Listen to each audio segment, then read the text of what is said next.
Quem está feliz com Jesus diz amém. Amém. Depois de um dia cansativo, né?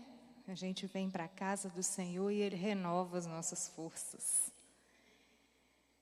Então, amados, há uns 15, 17 dias atrás, realmente eu trouxe uma palavra que Deus estava falando no meu coração já há um bom tempo, né? E eu falei sobre alguns personagens bíblicos, né? Que pediram para si a morte, desejaram morrer por causa da luta que eles estavam enfrentando. Mas todos eles buscaram em Deus a solução e Deus abriu o caminho para cada um deles. Amém? Quem veio, né, ouviu a mensagem. Quem não veio, depois pega no YouTube, né?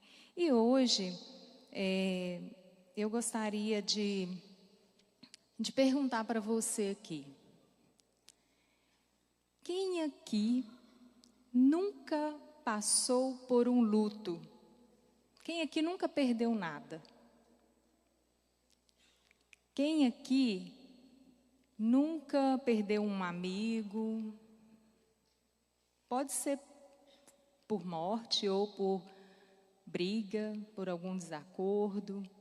Quem nunca perdeu um objeto? Quem nunca perdeu uma casa? Quem nunca perdeu um namorado? Todos nós já perdemos alguma coisa, não já? Levanta a mão quem já perdeu alguma coisa. Até moeda. O Cleiton fica num desespero quando ele perde umas moedas lá em casa. E fica, cadê minhas moedas? Cadê minhas moedas? Gente, eu nem sei se eu tenho moeda. Eu não me preocupo com moeda. O Cleiton arranja um desespero. Mas todos nós já perdemos alguma coisa. E aí eu gostaria que vocês abrissem a Bíblia de vocês em Jó 6. Nós vamos ler do 1 ao 11. Então Jó respondeu dizendo: se minha mágoa retamente se pesasse, e a minha miséria juntamente se pusesse numa balança, porque na verdade mais pesada seria do que a areia dos mares, por isso é que as minhas palavras têm sido engolidas. Porque as flechas do Todo-Poderoso estão em mim, cujo ardente veneno suga o espírito, os terrores de Deus se armam contra mim.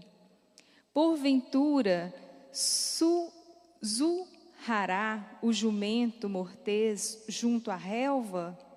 Ou mugirá o boi junto ao pasto?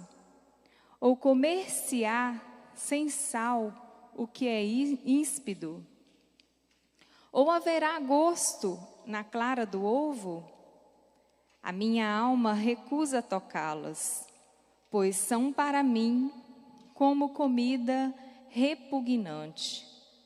Quem dera que se cumprisse o meu desejo e que Deus me desse o que eu espero. E que Deus quisesse quebrantar-me e soltar-se a sua mão e me acabasse. Isso ainda seria a minha consolação e me refrigeraria no meu tormento, não me poupando ele, porque não ocultei as palavras do santo. Qual é a minha raça para que eu espere? Ou qual é a minha força para que eu espere? Ou qual é o meu fim para que eu tenha ainda paciência? Fecha seus olhos agora. Senhor Deus, Pai amado, Pai querido, tudo que eu for falar aqui agora, Senhor, que venha direto do Teu trono. Que o inimigo não venha distorcer, ó Deus, o que eu vou ministrar aqui nessa noite. Que possa chegar, ó Deus, assim como o Senhor chegou para mim com essa mensagem. que haja entendimento, que haja, Senhor, mudança em vidas e que possa ajudar as pessoas aqui, Senhor. Então, em nome de Jesus, eu peço ao Senhor que abra os ouvidos espirituais do teu povo, para que eles possam ouvir não aquele mar, mas o Senhor a falar com eles. Eu te oro em nome de Jesus. Amém? Então, queridos, nós lemos aqui um trecho da história de Jó. Nesse trecho, Jó, ele fala que ele estava angustiado. A gente vê aqui que ele estava sofrendo, né? E para quem não lembra da história de Jó, que eu acho que é impossível, né? Nós não lembrarmos da história de Jó, eu vou trazer um pouquinho aqui, alguns pontos da história, né? A Bíblia fala que o Jó, ele era um homem íntegro. Ele era um homem temente a Deus. Ele era um homem irrepreensível. O pastor até falou aqui domingo sobre repreensão. O Jó não precisava de ser repreendido. Ele era irrepreensível. Não sou eu que falo isso, é a Bíblia, né? Então, Deus via graça em Jó. Jó era um homem próspero. Jó era um homem rico. Jó tinha muitos gados. Jó tinha uma família grande, né? 7 filhos e 3 filhas. E Satanás começou a acusar Jó. E Satanás começou a falar com Deus que Jó só era íntegro porque Jó era rico, porque Jó tinha muitas riquezas, por isso que ele não blasfemava, por isso que ele não murmurava, por isso que ele se prostrava e adorava a Deus. Então, Deus falou para Satanás: eu acredito em Jó, ele jamais blasfemará contra mim. Mas vai lá, faça o que você quiser com Jó. Só não toque na vida dele. Porque a vida de Jó era de quem? De Deus, né?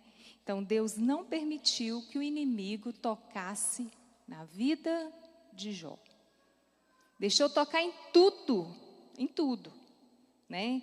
Então olha só, Jó, ele anoiteceu rico, milionário, e acordou pobre, miserável, né? Quantas vezes a gente dorme uma noite tão tranquila, tão reparadora, e aí quando a gente acorda vem aquela bomba em cima da gente. Foi assim que aconteceu com Jó, não na mesma proporção que às vezes acontece com a gente, né? Uma proporção muito maior. Os 10 filhos de Jó morreram. Imagina, você perder um filho, já é difícil. Gente, você perder um cachorro é difícil. Tem 1 mês que nós perdemos uma cachorra. Nós vivemos um luto, por quê? Porque fica ali com a gente todos os dias. Imagina filho, imagina 10 filhos. Quanta dor que esse homem sentiu, né? Além de perder os filhos, além de perder sua riqueza, Jó, ele perdeu todos os seus empregados. Ele perdeu gados, ele perdeu o rebanho, ele perdeu a casa, ele perdeu tudo. Só sobrou ele e a esposa. E Jó, em meio a esse luto, em meio à crise financeira, ele ainda adquiriu uma doença. Lepra. Eu imagino, gente, que a lepra era como se fosse hoje um câncer de pele, eu não sei, né? Mas eu imagino que seja uma ferida muito feia. Eu não sei se o câncer de pele pega, então a lepra pegava, né? Se encostasse, poderia pegar. Então, assim, olha, Diante disso tudo, diante dessa crise financeira, diante desse luto que ele estava enfrentando, diante dessa doença, vocês acham que Jó ficou murmurando? Não. Jó, ele se calou. E eu imagino que nesse silêncio ele estava assim, meio que estagnado, ele estava meio perplexo, ele não estava, a ficha dele acho que não tinha caído, e ele deve que se perguntava assim, e agora?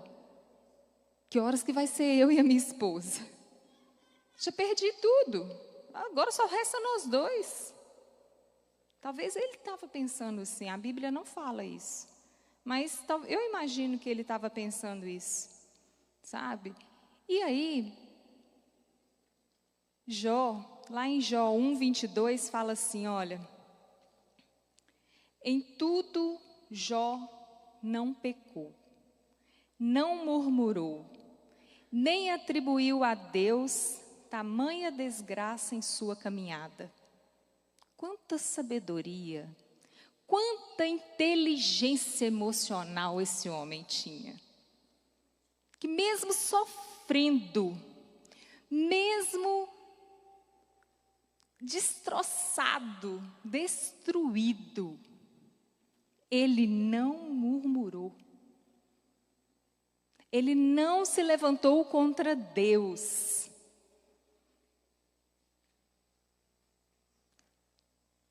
Ele ficou calado. Mas os dias e os dias foram passando. E a esposa de Jó, que não tinha a mesma fé que Jó, né, ela ficou indignada por ter perdido tudo. E ela começou a falar que a culpa era de Deus. E ela começou a falar e ela chegou para ele, que lá em Jó 2:9, ela fala, amaldiçoa esse seu Deus e morre. Porque ela achava que Deus que era o culpado daquilo que estava acontecendo com Jó. Né? E os dias foram passando, né? Nessa caminhada de Jó. Ele encontrou amigos nesse sofrimento, os amigos vieram, os amigos sentaram com ele no pó, os amigos choraram com ele por 7 dias. Mas os amigos, eles não conseguiam sentir a dor de Jó. Eles não conseguiam compreender o que Jó estava sentindo. Eles até choraram, mas eles não tinham dimensão desse sofrimento. Daí a pouco, eles começaram a julgar Jó. E aí eles começaram a falar assim, você só pode estar em pecado, cara. Você tem algum pecado oculto. Não tem lógica acontecer tudo isso com você. Quantas vezes você passou por um problema? Quantas vezes nós passamos por problemas? E as pessoas que eram para nos apoiar, elas vêm nos julgar. A mulher de Jó, julgou Deus. Os amigos de Jó o acusaram de pecador. Quantos amigos da gente também não chega e se acha que tem liberdade para chegar e falar o que quer, desrespeita a gente? Quantas vezes você não foi julgado?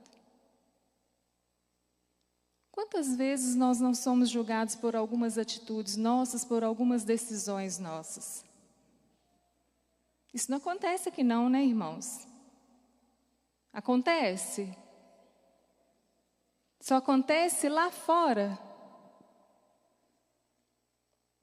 Os nossos irmãos, os nossos parentes, os nossos amigos, as pessoas que a gente ama são as que mais nos acusam. São as que mais pegam no nosso pé, nos julgam. Ah, você está passando por esse problema aí, ó, é porque você está dando seu dinheiro todo para a igreja? Ah, você está passando por esse problema aí? É porque você está orando pouco. Ah, você está com problema com seus filhos? É porque você não sai de dentro da igreja? Vocês nunca ouviram isso? Eu espero que não, mas eu sei que não é verdade, né? Em meio a tanta angústia, a tamanha dor, assim como alguns de nós, e assim como aqueles personagens bíblicos que eu trouxe na outra mensagem, Jó também desejou não ter existido. Ele pensava e ele chegou a falar, né? Ele fala lá em Jó 7, de 15 a 16, ele fala assim, olha, assim a minha alma escolheria antes a estrangulação e antes a morte do que a vida. A minha vida abomino, pois não viveria para sempre. Retira-te de mim, pois vaidade são os meus dias. Mesmo tendo uma inteligência emocional, mesmo ele sabendo quem ele era, mesmo ele sendo um homem fiel a Deus, um homem íntegro, ele passou por um momento de dor que o fez pensar que a morte seria a solução. Quantos de nós já passamos por isso também? A gente enxerga o problema maior do que Deus. A gente esquece que Deus ele pode fazer o impossível na nossa vida. E a gente passa a enxergar, por quê? Porque a gente está tão angustiado, que a gente não consegue enxergar solução. A gente não consegue ver nada pela frente. Jó, ele não conseguia ver nada aqui na frente, ele não sabia como que ele ia recomeçar a vida dele. Muitas vezes acontece isso com a gente também. Só, queridos, o que acontece? Esse sentimento, ele é inevitável. Sentimento, gente, a gente não controla. Eu recebo muito no consultório pessoas que chegam para mim e falam assim, olha, eu preciso aprender a controlar meus sentimentos. Sentimentos não tem como controlar. Pensamento não tem como controlar. Eles vão vir. O pensamento ele é automático. Acontece alguma coisa com você, você logo pensa e sente. Pensou, sentiu. Mas, porém, a gente pode controlar o nosso comportamento. O nosso comportamento ele é controlável. E olha o que Jó fez. Ele foi lá e tentou contra a vida dele? Não. Ele não tentou. Ele teve o pensamento, ele teve um sentimento, mas ele não agiu de acordo com aquilo que ele pensou e sentiu. A mesma coisa, gente, os sentimentos foram criados por Deus. A mesma coisa acontece com a gente, por exemplo, eu fui numa loja, comprei lá uma blusa, e a moça olha para mim e fala comigo assim, fui lá olhar uma blusa, chega lá, ela vira e fala assim, gente, já aconteceu isso comigo, tá? Ela vira e fala assim, nós não vendemos o seu tamanho. Qual o sentimento que vocês acham que veio em mim? Tristeza. Eu fiquei triste. Falei, nossa, me chamou de gorda. Mas eu preciso xingar ela? Eu preciso brigar com ela? Ah, então tá bom, muito obrigada. Dá um sorriso e ó, sai.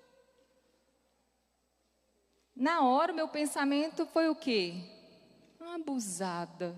Estão me chamando de gorda. Apesar que eu estou mesmo. Mas não precisava falar que lá em casa tem espelho. Esse foi o meu pensamento. Foi por isso que eu fiquei triste. Depois fiquei com raiva. Né? É incontrolável.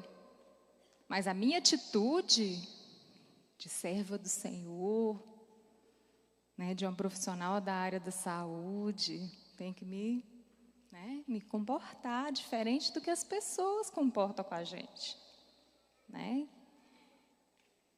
Então, esses nossos sentimentos, eles fazem parte de nós, faz parte da nossa essência, e não adianta você ficar segurando ele, que você só vai prolongar ele dentro de você. Vai fazer mal para você. Quando a gente guarda sentimentos para a gente, que a gente não põe para fora, que a gente não fala sobre aquilo, aí causa na gente, sabe o quê? Dores, doenças psicossomáticas, que não tem causa. A causa é emocional, né? Existe até uma frase que fala assim, olha, o que a boca não fala, o corpo sente, sabe? E então Jó, ele pediu para morrer, mas ele não tentou contra a vida dele. Ele foi sincero com Deus. Essas lamentações que nós lemos aqui no início do texto, né, o texto bíblico, ele estava rasgando o coração dele para Deus. Ele falou com Deus, ele falou com quem poderia fazer alguma coisa por ele.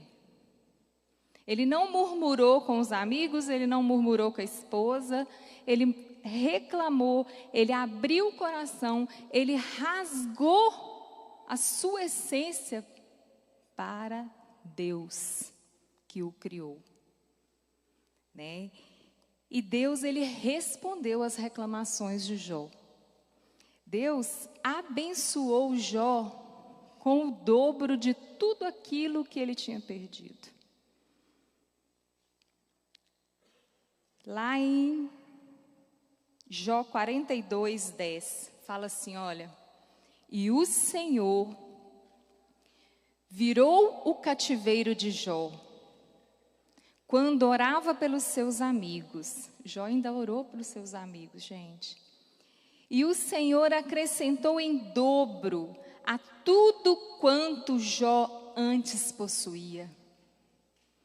Queridos, se você começar a reclamar com a pessoa certa, a solução para o seu problema vem. E ela vem tão rápido que você vai ficar surpreso. Porque Deus, Ele não precisa de muita coisa para fazer as coisas para a gente, não. Ele é dono do ouro, da prata. Ele é Deus de poder. Ele é Deus que provê.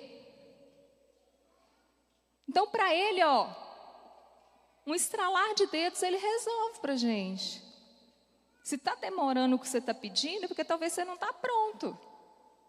Ou talvez você não está pedindo da forma certa. É porque talvez você está murmurando. Enquanto você ficar só reclamando, você vai retardar a sua bênção.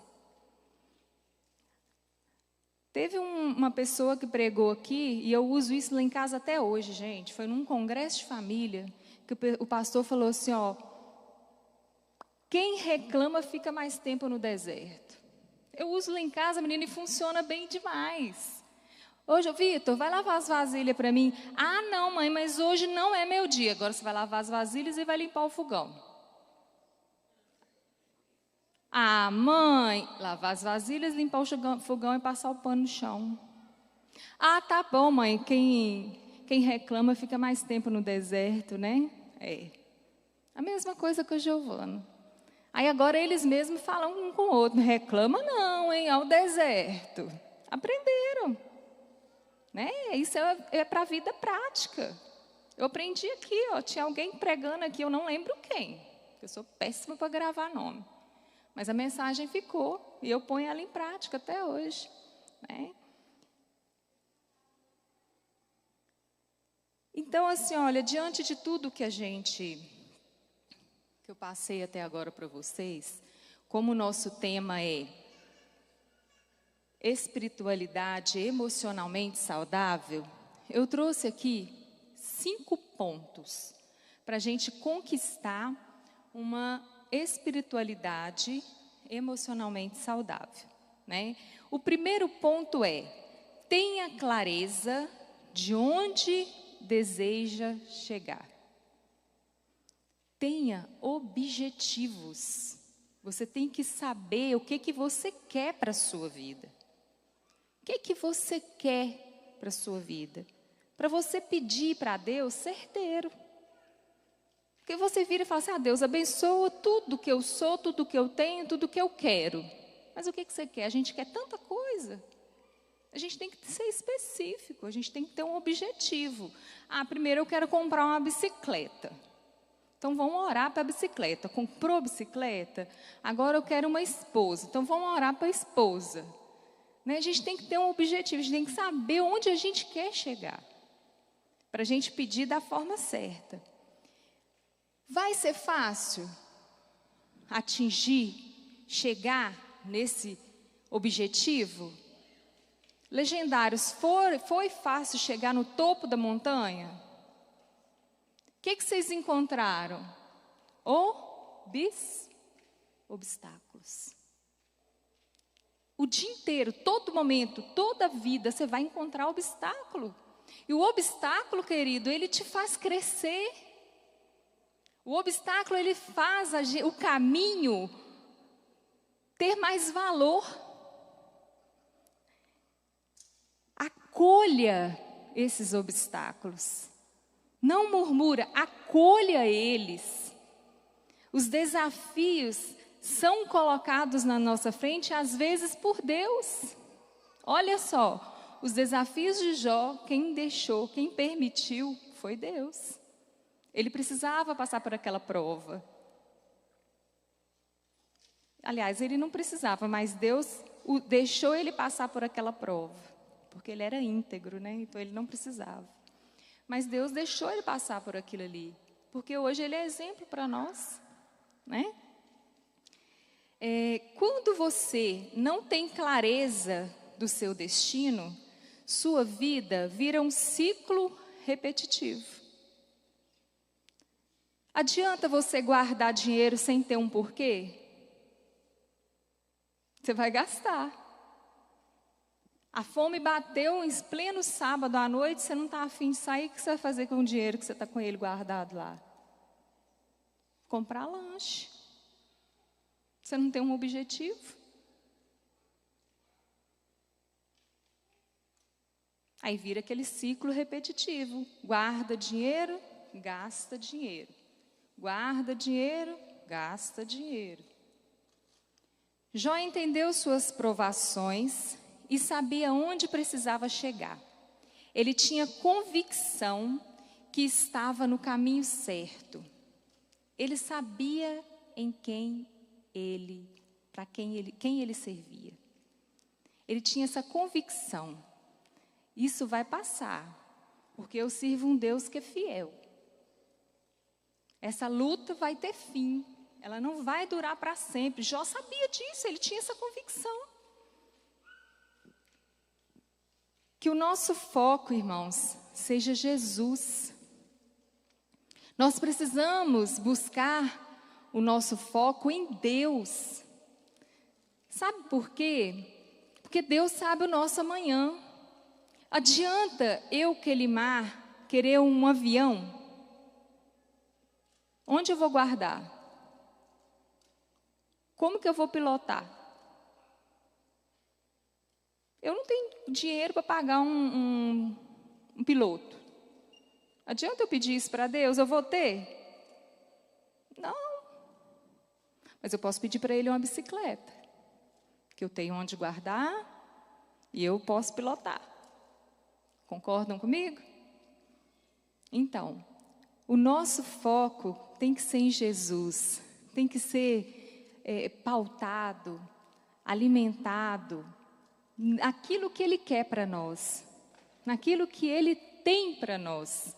E uma coisa que eu sempre peço para Deus, Senhor, coloca no meu coração todos os sonhos que o Senhor tem para mim não ficar sonhando errado, para mim não ficar alimentando esperanças erradas.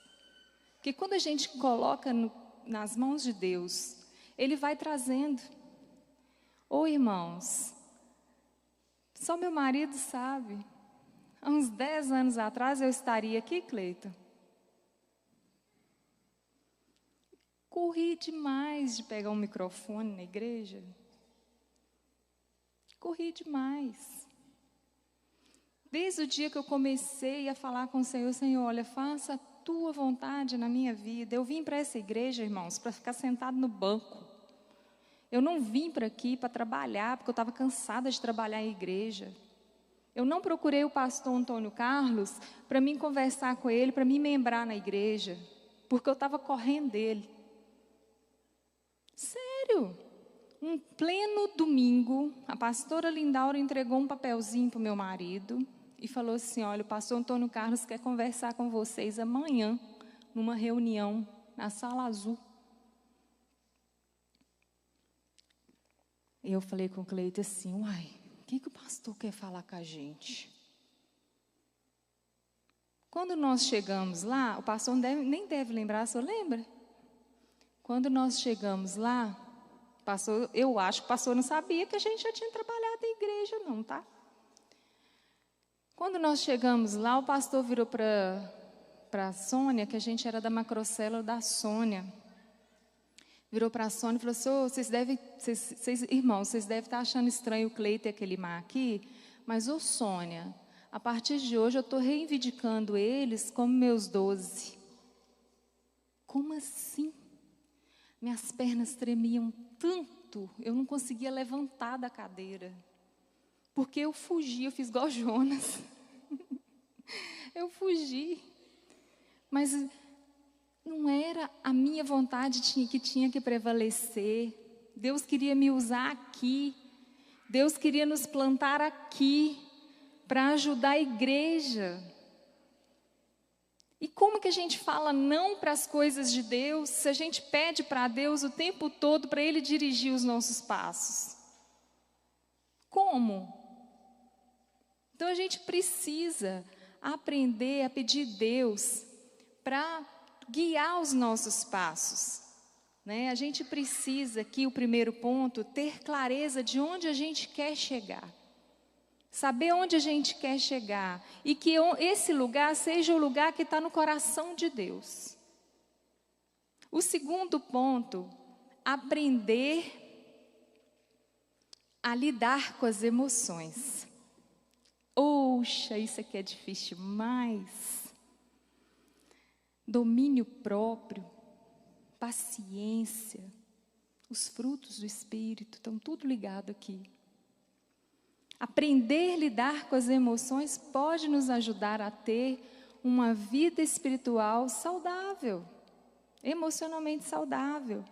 Medo, raiva, tristeza, decepção, elas vão vir. Elas vão surgir na vida da gente.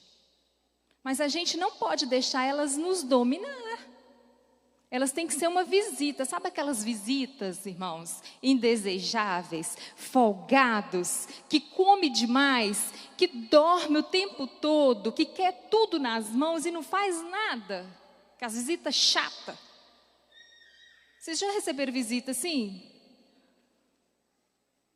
Eu uma vez recebi uma visita na minha casa, a visita foi para o café da manhã, para o almoço, para o jantar, saiu da minha casa meia-noite, não deixou nem eu vir no culto. E eu trabalhei o tempo todo, porque eu tinha que ficar servindo. Então esses sentimentos indesejáveis, eles têm que ser tipo essas visitas chatas, mas que elas vão embora, a gente não pode deixar, a gente não pode segurar esse sentimento. Sabe, eles vão vir, e a gente tem que deixar eles irem, a gente tem que aprender a expressar os nossos sentimentos de uma forma mais funcional, né? Aprender a falar com o outro, né? O que está acontecendo com você é extremamente importante. Então, por exemplo, o dia que eu trabalhei pesado, que eu peguei muito caso difícil, eu não tem como eu não ficar abatida. Eu sou um ser humano. Então eu chego em casa e eu falo, o dia hoje foi puxado. Hoje eu não estou afim de brincar, não estou afim nem de fazer comida. Hoje eu preciso deitar e descansar um pouco. Olha a forma funcional. Minha família vai entender. Agora, e se eu chego lá, meu marido vira para mim e fala assim, amor, você vai fazer comida? Não vou fazer nada não, você se vira aí. eles têm culpa do meu dia ter sido puxado? Tem? Não.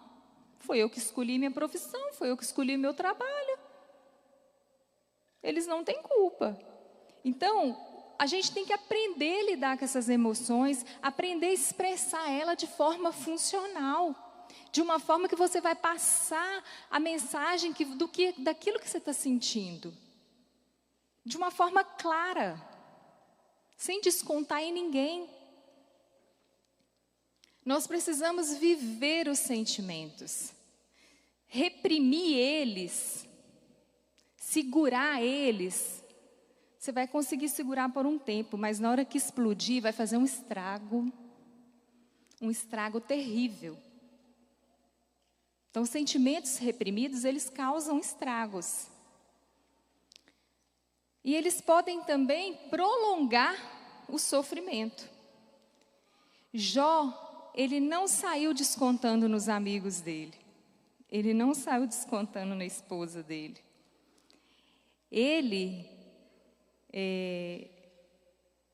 Ele buscou socorro em quem? Em Deus. Ele se conteve, ele segurou. Ele esperou a hora certa de rasgar o coração e falar para Deus. Tem lutas nossas, irmãos, que não adianta você contar para as pessoas. Tem lutas nossas que só nós vamos lutar por elas. A luta, às vezes, é nossa. Só nós vamos vencer elas. Porque nós precisamos, muitas vezes, nos humilharmos, ajoelharmos e clamarmos a Ele. Então, esse segundo ponto é aprender a lidar com as emoções.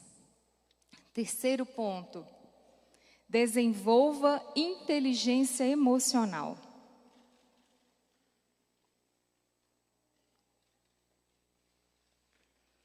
Para desenvolver a inteligência emocional, a primeira coisa que a gente precisa é ter autoconhecimento.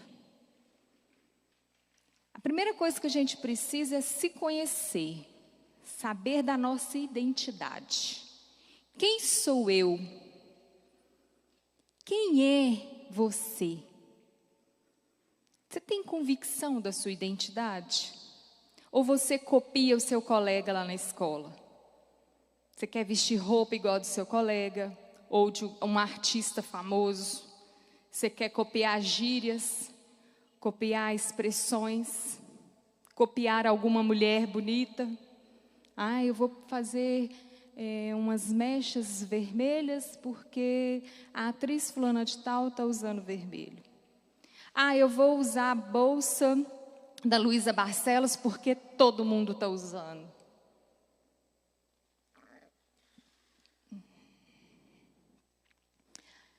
Será que isso faz parte da sua identidade? Será que isso faz parte de quem você é? Eu vou copiar a prova do colega, eu vou colar. Porque está todo mundo colando. Isso é quem você é? Quem você é em Cristo Jesus? A nossa identidade tem que estar ligada ao que Deus planejou para a nossa vida. E a gente tem que ter essa convicção. A nossa identidade, a gente não pode vender ela por um prato de lentilhas. A gente não pode entregar ela por um momento qualquer, por uma aventura. A gente tem que honrar a nossa identidade, porque ela é única. O que Deus tem para mim é só para mim. Não adianta eu querer o do outro. O que Deus tem para o outro é do outro. Então, nós precisamos desenvolver a inteligência emocional. O primeiro passo é conseguir identificar a nossa identidade. Quem somos em Deus? Não permitir que os nossos sentimentos e os nossos pensamentos distorcidos nos confundam. Jó, mesmo sofrendo, mesmo se sentindo sozinho, ele tinha convicção da sua identidade. Ele sabia quem que ele era em Deus. A solidão que assolou aí a vida de Jó, abateu ele, né? Não abateu ele, na verdade. A solidão, ela não abateu Jó. Porque Jó, ele sabia que Deus estava com ele. Ele sabia que a identidade dele estava firmada em Deus. Ele poderia ter murmurado, ele poderia ter acabado com a própria vida, mas ele sabia que Deus tinha algo, Deus ia vir com a provisão. E é isso que nós precisamos aprender, a ter a nossa identidade firmada no Senhor. Um quarto ponto aqui, faça as melhores escolhas. Será que nós estamos escolhendo certo, gente? Será que a gente tem escolhido certo o que comer? Será que a gente tem escolhido certo o que vestir? Será que a gente tem escolhido certo as nossas companhias, os nossos parceiros? Para desenvolver tudo pode ser tirado do homem, né? Tudo pode ser tirado do homem, menos a sua oportunidade de escolha. Nós temos um livre-arbítrio. Nós podemos escolher. Nós somos livres para escolher. Nós podemos escolher ficar triste ou ficar alegre. Parar ou continuar. Nós podemos escolher lutar ou fugir. Sonhar ou desistir do sonho. Só que a gente tem que ter convicção de que toda escolha tem consequência. Então a gente tem que aprender a fazer as melhores escolhas para que as consequências sejam boas. Então, se o pastor Antônio Carlos vai fazer academia, é uma boa escolha, ele vai ter resultado. Ele falou que vai fazer. Ele vai ter bons resultados e ele vai viver mais 67 anos. Mas e se ele começar a comer só carne de porco, comida gordurosa, carboidrato, pão, biscoito, ele vai viver 67 anos? Não. Então, toda escolha tem uma consequência, boa ou ruim, mas a consequência ela vem, né? E aí, irmãos, para viver um milagre, a gente precisa não desistir. Só se vive milagre quem não desiste. Só chega ao topo da montanha quem não desiste. Só atinge objetivos, só atinge o patamar lá em cima quem não desiste. Nós não podemos desistir dos nossos filhos, nós não podemos desistir dos nossos casamentos, nós não podemos desistir da nossa igreja, nós não podemos desistir da nossa fé em Deus, nós não podemos desistir dos nossos discípulos, nós não podemos desistir do nosso trabalho, nós não podemos desistir dos nossos maridos.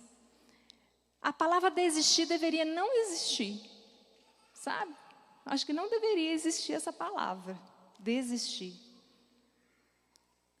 Qual é o nome do seu milagre? O que você está precisando? Aquilo que só você sabe do que você está precisando. Seu milagre, ele tem nome. Pensa no que você está precisando. O que você precisa abrir mão hoje para você alcançar o seu milagre?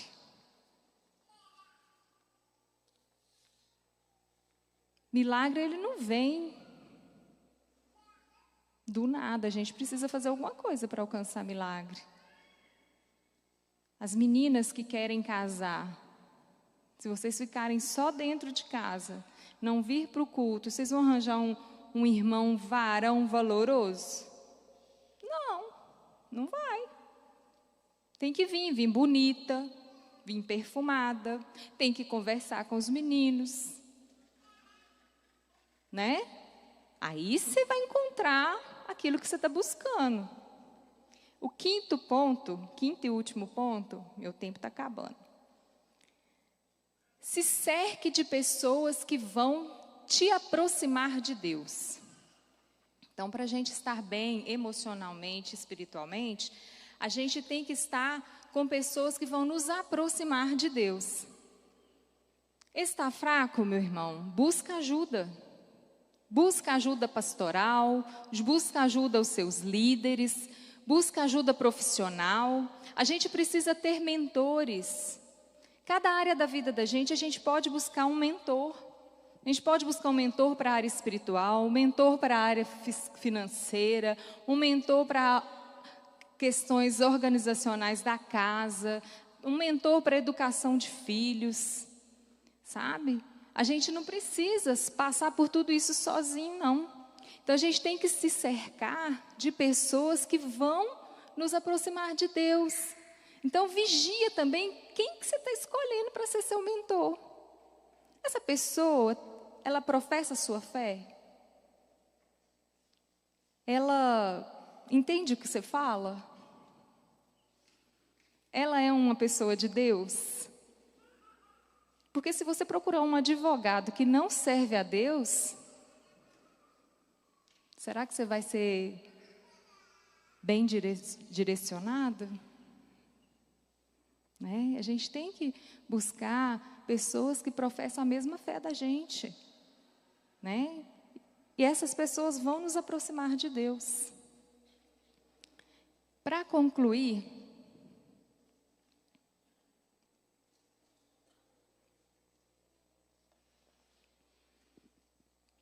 o prejuízo na vida de Jó lhe sobreveio, mas não ficou.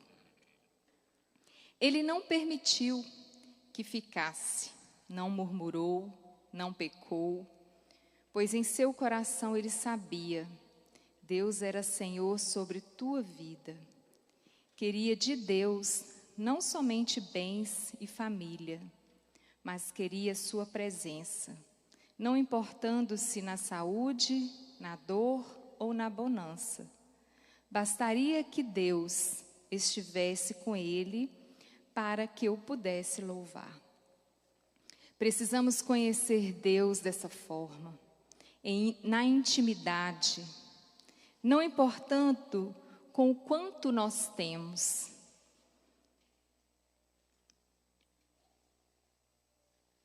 Ou que deixamos de ter, ou que nunca tivemos. Nossa vida, assim como a de Jó, não pode ser avaliada pelo volume de bens que possuímos, mas pela intimidade que temos com Deus, com as pessoas à nossa volta. Somos importantes, não pelo que sabemos, mas pelo que somos perante o Criador. Em Jó 42, 16 e 17 diz assim, depois disso, viveu Jó 140 anos e viu seus filhos e os filhos dos seus filhos, até a 4ª geração. Então morreu Jó, velho e cheio de dias. Que maravilhoso, né? Que lindo. Quem aqui quer viver mais de 140 anos? Com saúde, com alegria, adorando ao Senhor. O pastor já falou que quer.